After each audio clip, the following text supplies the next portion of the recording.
All right, good morning, good afternoon. Thank you for watching. We are going to go over USA ePay in order to ensure that your transactions clear at the best possible rate. Where we are now is I am logged into a demo account. And I wanted to show you this dashboard. Now I've already set this up so it will not look like this when you first log in. However, you will notice this little puzzle piece up here. It's a widget menu. When you click on it, these drop down and it allows you to toggle on and off the various widgets that are available. The two most important ones are the transactions and the current batch. You can turn on the clock if you want. We do not recommend you turn on the simple charge because that will not enable you necessarily to clear your transactions at the best possible rate because it doesn't collect all of the information that you need. So I toggle that off just so it isn't something that is used. And then we can just click on the widget menu and it disappears.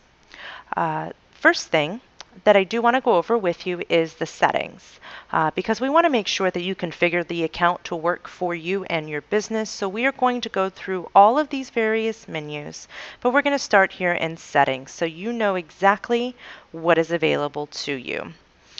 In general, we have our basic system settings, receipt settings. So receipt settings means that you would get copied on every receipt. Rows returned per page means if you do a search, is it going to show 20 rows or is it going to show more? I happen to like to see it all as much as possible on one screen, but not everyone does. Your customer database and recurring billing settings.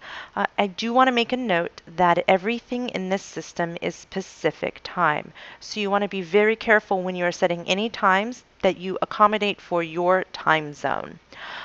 There are also some very generic product database settings as well as batch settings.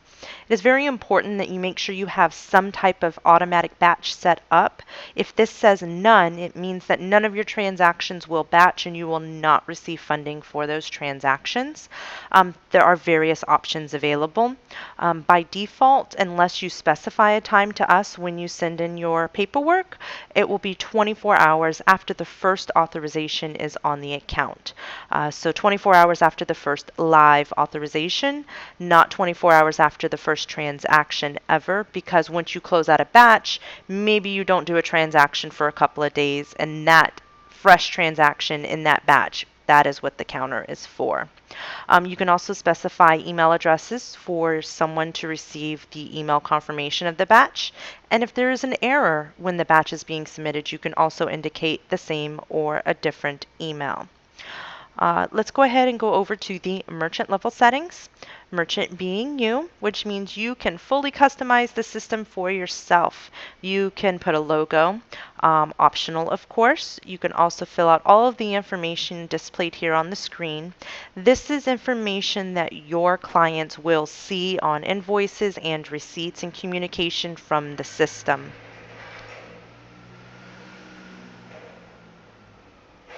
Next up is users.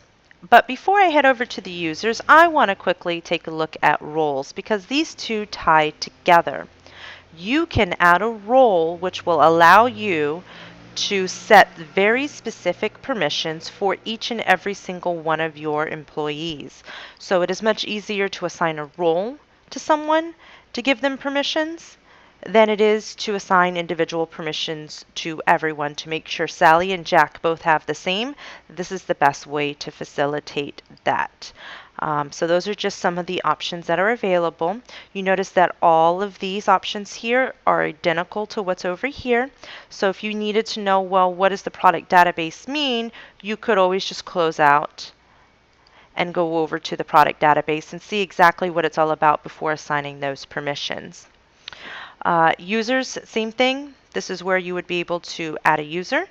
We highly recommend that everyone who accesses the system has their own unique login account.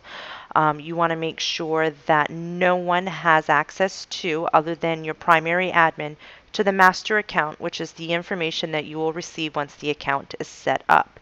This is made by a little check mark.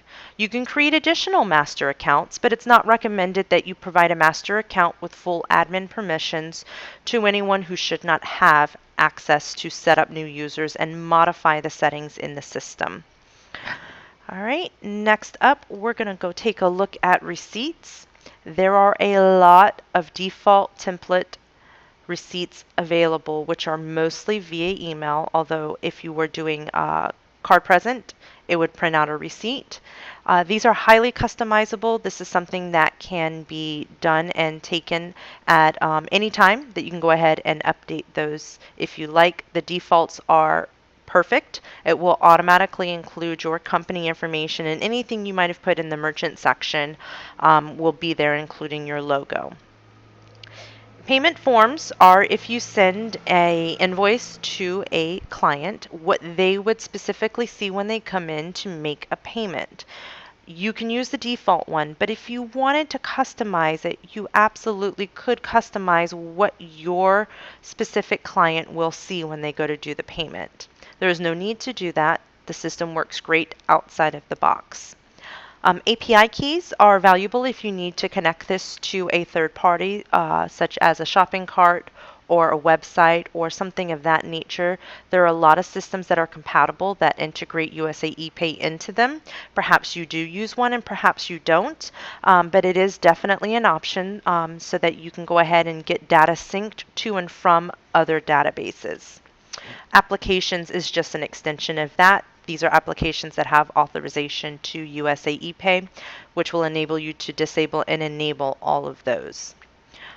Custom fields is a fun little item, and we're just going to enter in a fun little field here, and we're just going to call it hello. So custom fields are additional information that you may want to track in the system for your clients or for your payments. I'm just going to go ahead and turn that on so we could see that later.